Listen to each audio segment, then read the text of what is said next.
The reason that I actually think that Israel has a right to do what it is doing with your regime is that your regime has been the fulcrum for terrorism in the Middle East now for decades. Through Hezbollah, through the Houthis, through Hamas, it has done whatever it can do to destabilize the region, to terrorize Israel and anyone else it doesn't like. It's a draconian, oppressive, appalling regime which is deeply unpopular with many Iranians.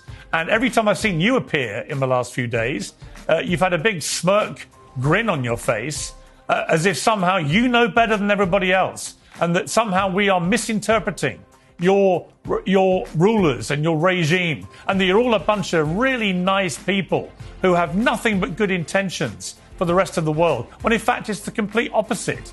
And finally, Israel has said enough. And they're coming after your nuclear capability because your own ruler, the Ayatollah, has made it clear that he would very much like to see Israel removed from this world. And if you hear that and you're in Israel, then you're going to take action to stop that happening. So that would be my response to you. Well, if your rant is over, I would point out that you are a dishonest person and a dishonest so-called journalist. You can do ad hominem stuff as much as you like. But you were too cowardly. Be quiet for a moment. Be quiet for a moment and let me speak. Don't tell me I'm my own show. If you're going to call me a coward, if you're going to call me a coward and a liar, then I won't be quiet on my own show. Especially not from someone like you who spews disinformation. I am the one in this building that has been evacuated, and I'm only sitting here because of you. So allow me to speak. Well, keep the ad hominem attached to yourself then. If you're going to call me a liar and a coward, I'm going to jump in and take you on. So show some respect or don't bother. You are a coward. You are a coward. You did not come to Iran when I invited you, so you have no right to. I wouldn't trust going to Iran. Why on earth would I trust going to Iran? As your guest, your guest said nonsense about. As your guest in Iran, with your contacts with the Iranian regime. So don't. I wouldn't trust that as far as I can throw it. So don't comment about Iran if you don't come here. Well, let me give you some facts about your country. Let me give you some facts and see where I'm wrong here.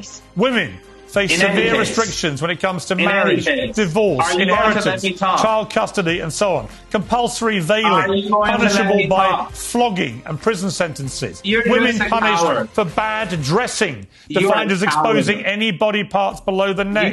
Women banned from certain professions. They can't be judges. They can't be in certain positions in government. A ban on independent political parties, civil society organizations, trade unions. LGBT people suffer systematic discrimination and violence. Closing shops that have so-called improperly veiled customers. Authorities censor media, jam certain television channels, continue to block or filter mobile apps, social media platforms. Executions, including those of children, torture and other ill treatment are widespread and systematic. State television can often air torture-tainted confessions, arresting and sentencing people who break fast during Ramadan. Anyone who speaks out, protests against the regime, can be subjected to the death penalty, flogging, prison terms and other severe penalties. It doesn't sound like a great place for me to visit, with all due respect, Professor Marandi. So you can tell me that I'm a coward and I'm a liar, and I can tell you that you prop up, personally, you go on the airwaves and you disingenuously prop up and grotesquely defend a terrible regime, which is now getting, as many people see, its final comeuppance for constantly threatening Israel with getting a bomb and taking it out. And that's what this is about. You know it and I know it.